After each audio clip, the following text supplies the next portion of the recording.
Assalamualaikum warahmatullahi wabarakatuh. Saya Amalia Sulka akan menjelaskan tentang inflasi dan deflasi. Sebelumnya yang terhormat dosen pengampu mata kuliah Ekonomi Fisika Bapak Pandopatan Harahap MPFIS MPD dan Bapak Jul Azhar SPD MSI. Selanjutnya saya akan menjelaskan tentang inflasi terlebih dahulu. Inflasi adalah sebuah gejala di mana tingkat harga umum mengalami kenaikan secara terus-menerus. Peristiwa yang cenderung mendorong naiknya tingkat harga disebut sebagai gejolak inflasi. Sedangkan tingkat presentasi kenaikan tingkat harga dan beberapa indeks harga dari suatu periode ke periode lainnya disebut dengan laju inflasi. Sebab timbulnya inflasi yang pertama yaitu jumlah uang yang beredar terlalu berlebihan sehingga melebihi keuntungan. Yang kedua, tradisi masyarakat yang bersifat konsumtif sering mengimpor barang. Yang ketiga, terjadinya bencana alam. Yang keempat, terjadinya demo atau pemberontakan. Dan yang kelima yaitu kenaikan harga BBM yang mempengaruhi terjadinya inflasi.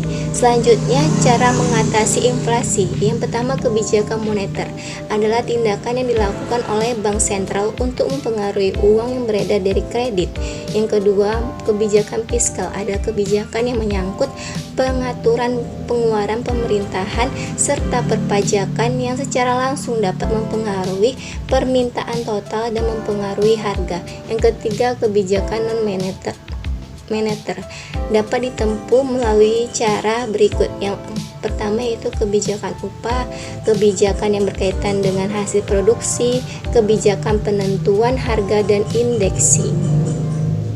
Selanjutnya yaitu pengaruh inflasi. Pengaruh inflasi secara lebih terperinci antara lain adalah satu, bagi masyarakat yang memiliki pendapatan tetap, inflasi sangat merugikan. Contohnya seorang pensiunan pegawai negeri tahun 1990. Yang kedua, menyebabkan orang enggan untuk menabung karena nilai mata uang semakin menurun.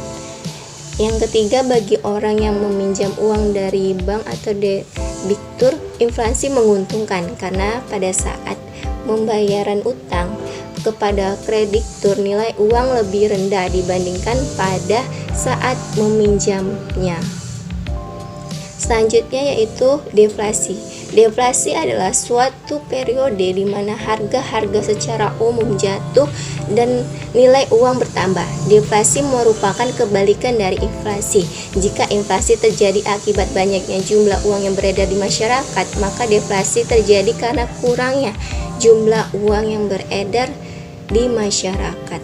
Sebab timbulnya deflasi, yaitu deflasi dapat terjadi karena beberapa sebab, antara lain satu, menurunnya jumlah uang yang beredar di masyarakat. Yang kedua, naiknya jumlah barang di pasar. Yang ketiga, permintaan yang menurun. Dan beberapa cara yang dapat dilakukan dalam mengatasi deflasi adalah sebagai berikut. Di antaranya dapat menurunkan tingkat suku bunga. Yang kedua, dapat menerapkan kebijakan moneter.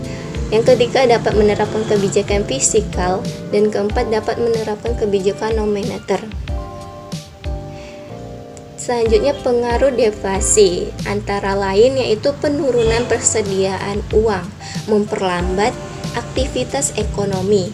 Deflasi juga mengakibatkan melesunya investasi di sektor real maupun di lantai bursa. Demikianlah hasil penjelasan saya mengenai deflasi dan inflasi. Apabila ada kekurangan kata maupun kesalahan, mohon dimaafkan. Saya akhiri dengan wabillahi taufiq wal hidayah. Assalamualaikum warahmatullahi wabarakatuh.